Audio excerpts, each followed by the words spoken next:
माही धीरे धीरे पांव दबाकर घर से बाहर जाने की कोशिश कर रही है, इससे पहले कि कोई उसे देख ले।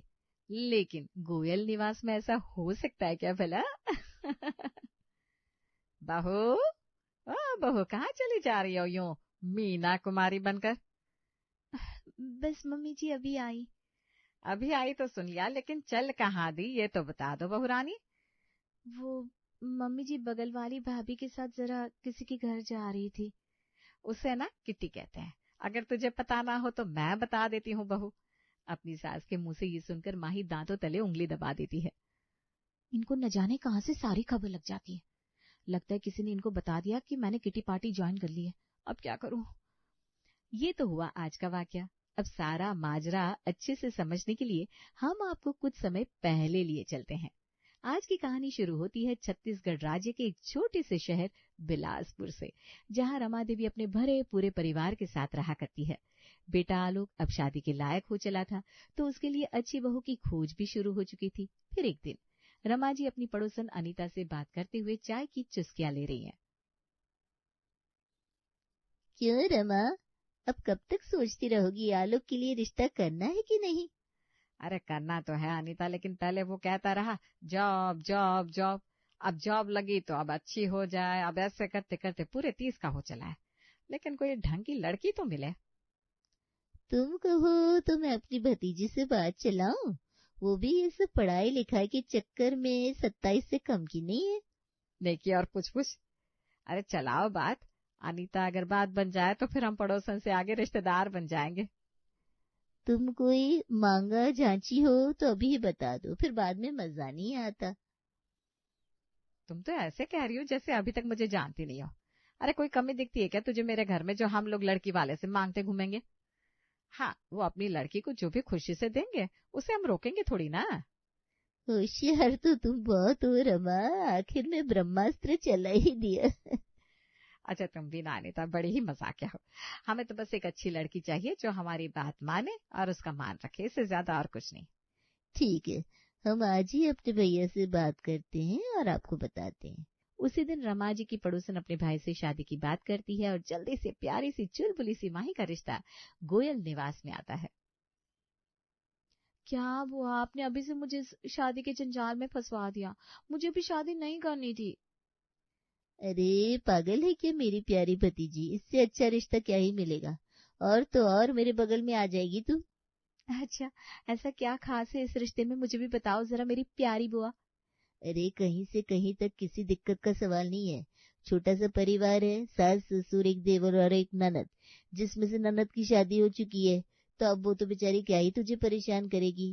सास तो मानो गौ है गौ। अच्छा बुआ। और नहीं तो क्या, और अच्छे खासे पैसे वाले हैं, लड़का भी बड़ा होनहार और स्मार्ट है। चल अब मुझे लगता है तेरे पापा और चाचा दरवाजे पर आ गए। इधर माही अपने मन की आंखों से सपनों की हसीन दुनिया में गोते लगाने लगती है और देखते ही देखते समय बीत जाता है और माही गोयल परिवार की बड़ी बहू बनकर आ जाती है। अब जब माही की नई नई शादी हुई है, वो नए घर आकर गोयल निवास के तौर तरीके सीख रही है, लेकिन क्या वो ठीक से सीख पाएगी? आइए देखते हैं हम। माही, मैं जरा सत्संग सुनने जा रही हूँ, तो हो सकता है आते आते समय हो जाए। ठीक है मम्मी जी, कोई बात नहीं, आप आराम से सत्संग जाइए, मैं घर पर आराम से हूँ। अरे तू भी चला करना, यहाँ क्या करती रहती है घर में अकेले पड़ी पड़ी? मैं आराम से हूँ। अरे मैं तो तुझे चेक कर रही थी कि तू खुद से क्या कहती है। माही रमा जी का जवाब सुनकर चौंक जाती है। लगता है मेरी सासू माँ थोड़ा रिलीजियस है, तो अब से मैं आगे से ध्यान रखा करूंगी। अगर वो नाराज हो गई तो ये भी तो मेरी माँ समान है। अब मैं अपनी माँ को नाराज होने का कोई मौका नहीं दूंगी। अब इधर रमा जी सत्संग के लिए निकल जाती है, उधर माई सबके लिए बढ़िया सा डिनर रेडी करने की तैयारी में लग जाती है। आज तो बढ़िया सी दाल चावल सब्जी रोटी चटनी सलाद पापड़ सब रेडी करके रख दिया है, लेकिन पता नहीं मम्मी जी कहाँ रह गई। एक काम करती हूँ, पति देव को फोन घुमा लेती हूँ। आज पूरा दिन हो गया इनसे बात नहीं हुई, न जाने कितना बिजी रहते हैं दुकान पर। माही आलोक को फोन घुमाती है, उधर आलोक फोन उठाता है। हाँ माही, क्या हुआ? जल्दी से बताओ, कोई जरूरी काम है क्या? अच्छा, खुद फोन भी नहीं करते और मैं करूँ तो आप बिजी हो, ये भी कोई बात होती है क्या भला? अरे ऐसी बात नहीं है माही, आज दुकान पर बहुत ज्यादा काम है। हाँ हाँ, आपकी दुकान पर तो हर रोज काम ही होता है, रख रही हूँ, जाओ, मुझे आपसे कोई बात ही नहीं करनी। इधर पति से नोकझोंक होने के बाद तो जैसे माही का मन ही टूट गया। चलो मुझे क्या, सब बिजी है तो रहने दो। मैं तो चली मंदिर, अच्छे से तैयार होकर। मेरी सास भी खुश हो जाएगी मुझे अचानक से मंदिर में देखकर। माही बढ़िया सी रेड कलर की साड़ी पहनकर तैयार हो जाती है और चल देती है मंदिर की ओर। तभी उसे रास्ते में पड़ोसन प्रिया भी मिल जाती है। माही, आज तुम बड़ी ही सुंदर लग रही हो। कहाँ जा रही हो ऐसे तैयार होकर? आप मुझे जानती हैं भाभी, सॉरी, लेकिन मैंने आपको पहली बार देखा। हाँ हाँ, क्यों नहीं जानूंगी। तुम अनीता आंटी की भतीजी हो ना? हाँ जी भाभी, बिल्कुल सही पहचाना आपने। मैं बस यही मंदिर तक जा रही थी। अरे वाह, मैं भी बस मंदिर ही जा रही थी दिया लगाने। चलो दोनों साथ ही चल पड़ते हैं। माही और प्रिया दोनों हंसी ठिठोली करती हुई मंदिर की ओर कदम बढ़ाई जा रही थी, आने वाले तूफान से अनजान। तभी अचानक सामने से रमा जी और अनीता जी आकर खड़ी हो जाती हैं। अपनी बुआ को सामने देखकर माही खुशी के मारे अनीता जी के गले लग जाती है। बुआ, मेरी प्यारी बुआ, आज आपको कितने दिनों बाद देखा। अरे हाँ हाँ ठीक है, ऐसे ये रोड पर गले लगना ठीक बात नहीं है। अब ये सिर्फ तुम्हारी बुआ नहीं है, हमारी पड़ोसन भी है, इसका ख्याल तुमको है कि नहीं? और वैसे तुम इतनी बन ठन कर कहाँ चल दी थी? वो मम्मी जी, मैंने सोचा घर का सारा काम भी हो गया है, आप भी सत्संग में गई है तो मैं भी मंदिर में दिया लगा ही आऊं, इसलिए बस। क्या अपने मन से तुमने सारे डिसीजन ले लिए? अरे बहू, अभी हम मरे नहीं है, जिंदा बैठे हैं। चलो मेरे साथ घर।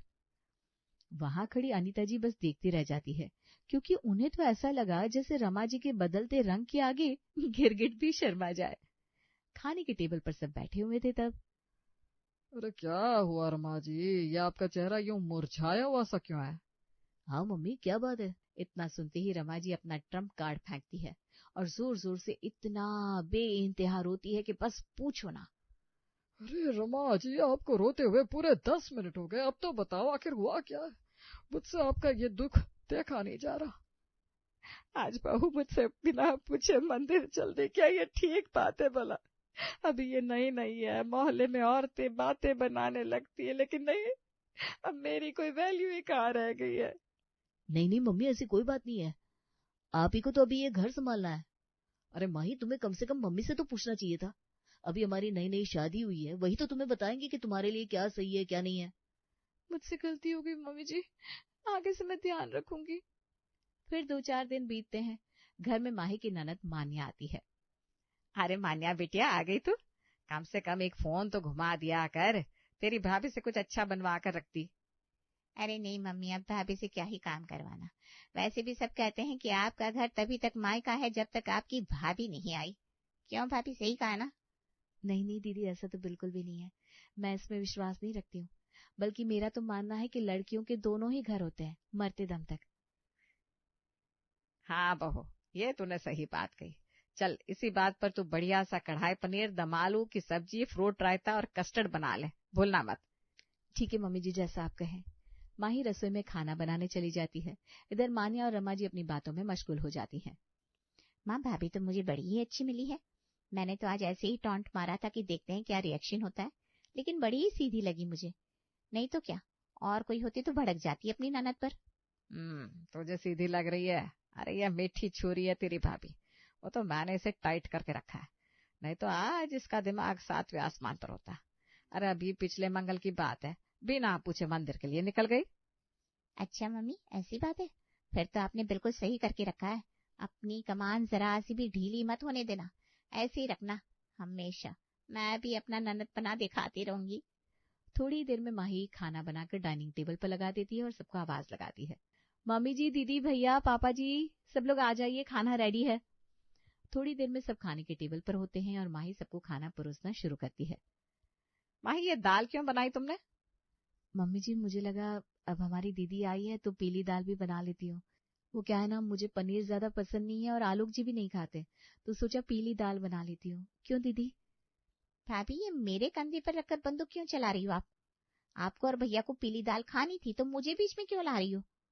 और बहू, जब तुमको कहा ही नहीं था तो पीली दाल बनी कैसे, मुझे इतना बताओ तुम। माही के पास अब कुछ भी जवाब नहीं था, वो शांत खड़ी रही। अब यूं ही खड़ी रहोगी या फिर रोटियां भी लेकर आओगी? जी मम्मी जी। माही के जाते ही मान्या और रमा जी ठहाका लगाकर हंसते हैं। देखते ही देखते समय बीतता है, लेकिन माही की सास और ननद के नीचे में कोई भी फर्क नहीं आता। इधर चुलबुली सी खुश मिजाज माही एकदम मुरझा जाती है। चलो, सावन का महीना लग गया है, आज ही हरी हरी चूड़ियां पहन लेती हूँ, इससे पहले कि मम्मी जी नाराज हो।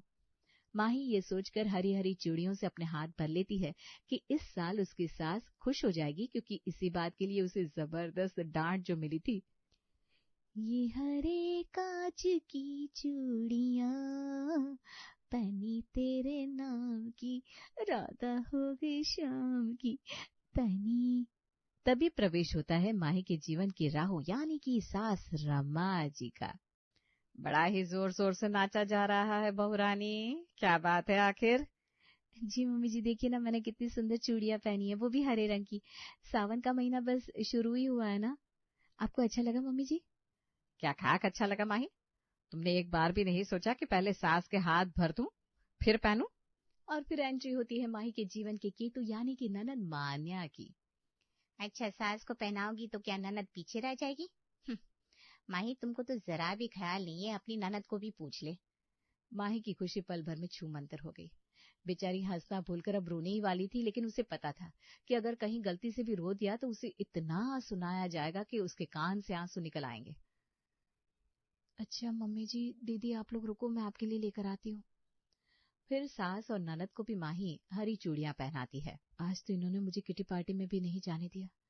पता नहीं ये मम्मी जी आखिर चाहती क्या है। अपनी माँ को भी कोई बात नहीं बता सकती कि कहीं वो दुखी ना हो जाए। बुआ जी ने भी मुझसे वादा लिया था कि मैं उनके मोहल्ले में उनकी नाक नहीं कटने दूंगी। अब करूँ तो क्या करूँ मैं। फिर एक दिन अनीता जी रमा जी के घर अपनी भतीजी से मिलने आती है। और कैसी हो रमा, कल सत्संग में नहीं आई? मैं तो ठीक हूँ समधन जी, तुम कैसी हो ये बताओ? समधन जी सुनकर अनीता जी की जुबान मुंह की मुंह में ही रह जाती है। क्या समधन जी, और ये क्या कह रही हो रमा, मैं तुम्हारी सहेली पहले हूँ। हाँ, पहले सहेली थी लेकिन अब तो समधन हो गई हो। तुमने अपनी भतीजी यहाँ ब्याह दी है ना? अच्छा, तुम तो बड़ा ही कमाल कर रही हो रमा। क्यों, ऐसा क्या कमाल कर दिया हमने भाई? तभी माही भी अपनी बुआ की आवाज सुनकर दौड़ती हुई बाहर आती है। बुआ, आप कितने दिनों बाद आई हैं। हाँ हाँ ठीक है, जाओ जाकर पानी लेकर आओ। अब जिनको अपनी बहू के हर काम से परेशानी इस हद तक थी कि जैसे सीधे को उल्टा और उल्टे को सीधा कहना तो फिर वो आज इस बात से कैसे चूक सकते थे। माही पानी के साथ मैंगो शेक भी ले आती है। अब क्या? अरे ये क्या ले आई तुम माही? वो मम्मी जी, बुआ जी के लिए मैंगो शेक है, मेरी बुआ को बहुत पसंद है, और आज अभी आलोक जी के लिए बनाया था तो ले आई। तो ये आलोक के लिए बनाया था ना, तो फिर बुआ जी के लिए कैसे इसे ले आई? जाओ बढ़िया सी चाय बना कर ले आओ, जितना बताया जाए उतना ही किया करो, ठीक है बहू? ठीक है मम्मी जी। माही वहां से मैंगो शेक का ग्लास उठाकर ले जाती है। फिर एक दिन, माही, माही दरवाजा खोल, मैं हूँ तेरी बुआ। माही दरवाजा खोलती है। अरे बुआ, आज आप बिल्कुल सही समय पर आई हो। अभी मम्मी जी और दीदी बाजार निकल कर गए हैं। मैंने उन्हें जाते हुए देख लिया था, इसीलिए दौड़ी दौड़ी चली आई। बुआ, आप भी ना बहुत उस्ताद हो गई हो। अरे उस्तादों के साथ उस्ताद बनना पड़ता है। लेकिन बेटा गलती मेरी है, मैंने ही तुझे हमेशा चुप रहने की सलाह दी थी। लेकिन सुन, जब पानी सर से ऊपर चला जाए तो फिर बांधों के दरवाजे भी खोलने पड़ते हैं। बस समय आ गया है, अपने को भी ठोस कदम उठाना पड़ेगा। क्या मतलब, मैं कुछ समझी नहीं। अरे बहू है तू इस घर की, कोई नौकरानी नहीं है। आजकल तो नौकरानी भी इतना नहीं सुनती है। मैं जैसा जैसा जो कहती हूँ तू मेरी बात सुनती जा, और तुझे ठीक ठाक वैसा ही करना है। ये क्या, इनकी साथ पुश्ते भी ठिकाने आ जाएंगी। ऐसा क्या करना है बुआ? तू सुन मेरी बात को ध्यान से। अनीता जी अपना ब्रह्म ज्ञान माही को देती है और उसे ठीक वैसा ही करने की सलाह देती है। तू बिल्कुल वैसे ही करना, सब कुछ ठीक हो जाएगा। मैं चलती हूँ, इससे पहले कि वो लोग घर आए। अगले दिन सुबह सुबह, बहू नाश्ते में आज क्या बनाने वाली हो? आप जो कहे मम्मी जी वही बना दूंगी। तो भाभी आप ब्रेड पकौड़ा ही क्यों नहीं बना लेती, बड़े दिन से मैंने नहीं खाया। हाँ दीदी, मैं ब्रेड पकौड़ा तो बना लूंगी, लेकिन कितने लोगों के लिए बनाना है? क्यों बहू, तुझे पता नहीं कि हमारे घर में कितने लोग हैं? मम्मी जी ये तो पता है, लेकिन फिर भी आपसे हर बात पूछकर करना सही रहता है ना। चलो ठीक है, अच्छा किया तूने मुझसे पूछा। देर से ही सही, तुझे अकल तो आई। जी मम्मी जी। माही ब्रेड पकौड़ा बनाने रसोई में चली जाती है। फिर थोड़ी देर में रसोई से आवाज आती है, मम्मी जी ब्रेड पकौड़ा बनाने के लिए कितना बेसन लगेगा? रमा जी पहली बार माही के मुंह से ये सवाल सुनकर चौंक जाती है। कितना बेसन लगेगा? अरे तू तो ऐसे कह रही है जैसे तू पहली बार ब्रेड पकौड़ा बना रही है। नहीं मम्मी जी, मैंने आपको अभी भी बताया ना कि मैंने सोच लिया है, मैं हर काम आपकी सलाह से ही किया करूंगी। अच्छा ठीक है, आती हूँ मैं। रमा जी माही को बेसन बताकर आकर जैसे ही बैठती है वैसे ही फिर से रसोई से आवाज आती है, मम्मी जी इसमें कितनी हल्दी डालनी है? अरे बहू, कहीं तू पागल तो नहीं हो गई? अरे ये भाभी आज ऐसा बिहेव क्यों कर रही है? माही की आवाज फिर से रसोई से आती है, दीदी आप ही आकर बता दीजिए कितनी हल्दी डालनी है। मानिया जाकर हल्दी डाल देती है। दीदी इसमें कितना पानी लगेगा, प्लीज आप ये भी बताकर जाइए। मानिया पानी निकाल कर देती है। अब जैसे ही मानिया फिर से जाकर बैठती है माही की आवाज आती है, मम्मी जी कितने आलू उबालने रखूं, 8 या 9? अरे बहू तो अपने हिसाब से कर ले। तभी वहां कुकर लेकर आती है, नहीं मम्मी जी आप जितने बताएंगे मैं उतने ही आलू रखूंगी, बताइए ना प्लीज मम्मी जी। जैसे तैसे करके माही सबको ब्रेड पकोड़ा बनाकर खिला देती है। अब अगले दिन रमा जी की चचेरी बहन आने वाली थी। बहू आज तो कड़ी पकौड़ा बना ले, वो तेरी मौसी जी आ रही है। ठीक है मम्मी जी। माही कड़ी पकोड़े की तैयारी करती है। उसके बाद जैसे ही पकोड़े बनाने जा रही थी अपनी सासू माँ को आवाज देती है, मम्मी जी कड़ी पकोड़े में कितने पकोड़े की जरूरत होगी, प्लीज बता दीजिए। अरे गिनकर बना ले। नहीं मम्मी जी मैं चाहती हूँ कि सब आप ही बताओ ताकि मुझसे कोई गलती ना हो। पकौड़े कब से गिनकर बनने लगे? अरे तू भी ना कमाल करती है। नहीं मम्मी जी लेकिन मैं आपकी इजाजत के बिना इस घर का एक तिनका भी इधर से उधर नहीं होने दूंगी। इस घर में जो आपकी जगह है वो ऐसी ही रहेगी। मैं आपका सम्मान कम नहीं होने देना चाहती, इसलिए आप मुझे बताइए कि कड़ी में कितने पकौड़े डालेंगे। अपने घर में 6 लोग हैं, 7वीं मौसी, तो हर एक की कटोरी में 4 पकौड़ी तो जानी चाहिए। 28 पकौड़े बना ले। ठीक है मम्मी जी। माही सबके लिए कड़ी पकौड़ा बनाकर टेबल पर लगाती है। सब कड़ी पकौड़ा एंजॉय कर रहे थे तभी, भाभी आज तो कड़ी वाकई कमाल की बनी है और पकोड़े कितने सॉफ्ट है, जरा और पकोड़े तो देना। हाँ वाकई में पकोड़ा बहुत अच्छा बना है, मुझे भी जरा 2 पकोड़े दे दो। मम्मी जी आपने भैया को बताया नहीं क्या? हमने हर एक के लिए 4 पकोड़े बनाए थे। आप बताइए मैं कहाँ से 5वां पकोड़ा लेकर आऊं? तू मेरे में से ले ले अमित, मुझे नहीं चाहिए पकौड़े। अरे तो मुझे तो चाहिए ना दीदी, और आपके यहाँ पकोड़े गिनकर डालते हैं ये तो मुझे पता ही नहीं था। अगली बार से मेरे लिए 8 पकोड़े बनाना। हाँ बहू रानी। मौसी जी मैं आपकी इसमें कोई हेल्प नहीं कर सकती, इसके लिए तो आपको मम्मी जी से ही सिफारिश लगानी पड़ेगी। मम्मी जी बताओ ना 8 पकोड़े बना दूं क्या मौसी के लिए? जा जाकर सबके लिए पानी लेकर आ। मम्मी जी पानी ग्लास में लाऊं या जग में? अब रमा जी गुस्से में माही की ओर देखती है। माही सीधा किचन की ओर दौड़ लगाती है। अब माही हर छोटा बड़ा लंबा चौड़ा बारीक महीन काम अपनी सास और ननद से पूछ कर ही करती। आखिर 15 दिन के अंदर ही सास और ननद इतने परेशान हो गए कि ननद अपने ससुराल भाग गई और रमा जी ने अब बहू को अपने डिसीजन लेने की जिम्मेदारी खुद ही दे दी।